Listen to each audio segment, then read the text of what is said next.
est déjà grand temps de plonger dans le sujet grâce aux multiples expériences de vie de notre amie, de notre très chère Hortense Diffrin, dit-elle toute fière. Bonjour Hortense. Bonjour Elena, bonjour tout le monde. Salut Hortense. Alors la campagne, Hortense, ça a failli le faire chez le Diffrin. Oui, ça a failli. C'est vrai que c'est tentant de partir vivre à la campagne. Habiter la campagne, c'est souvent beaucoup moins cher que la ville. On est au calme, voire un peu trop au calme. Et les enfants, on les imagine en train de jouer dans le jardin. Alors, il faut savoir que le jardin, pour un enfant qui a dépassé les 13 ans, ça le gonfle. À moins de perdre un gage, il ne jouera plus dans le jardin. Ça, il ne faut pas le perdre de vue. En même temps, aux enfants, on ne leur demande pas leur avis. Donc, comme ça, c'est vite fait. Parce que c'est vrai aussi que si vous gardez votre boulot en ville, donc votre enfant, lui, change d'école.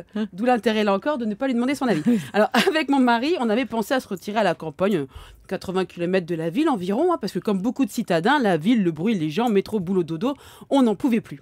Le silence de la campagne, c'est tentant, on dort bien la campagne, quand on dort. Alors ça aussi, il faut oublier, on ne dort plus beaucoup quand vous devez être au boulot à 8h30 du matin, boulot qui est maintenant à 80 km de la maison, il faut se réveiller de très bonne heure.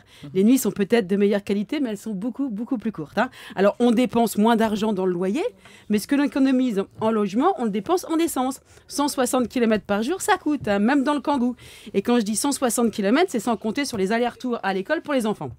Donc en plus de l'essence, le Kangoo, il fatigue, il est comme moi, il en a plein dans les pattes, le Kangoo. Alors, vous me direz... on aime beaucoup le Kangoo d'Hortense, il fait partie de la famille. Oui, c'est vrai. Alors, vous me direz, il y a les transports en commun. Oui, en fait, Hortense, il y a des transports en commun. Oui, Elena. Alors oui, c'est vrai, du coup, ça fait SNCF, métro, boulot, plus de dodo, plus le temps. C'est mort. Alors, pour ce qui concerne vos amis, comme vous êtes beaucoup trop fatigués pour les recevoir, en même temps, c'est pas grave, ils viennent plus. 80 km, c'est près et c'est loin. Alors, on passe pas chez vous par hasard. Je passais dans le coin, j'en ai profité pour monter de faire un coucou.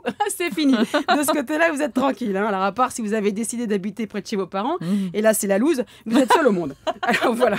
Alors, il y a quand même des avantages. Lesquels? Parce que là, on est de nouveaux amis. Quand il y a les grèves, on voit bien la télé, la solidarité qui se met en place, le covoiturage, le Formule 1 avec les copines de bureau. C'est sympa pour celui qui aime. Alors, donc, nous, on n'a pas osé.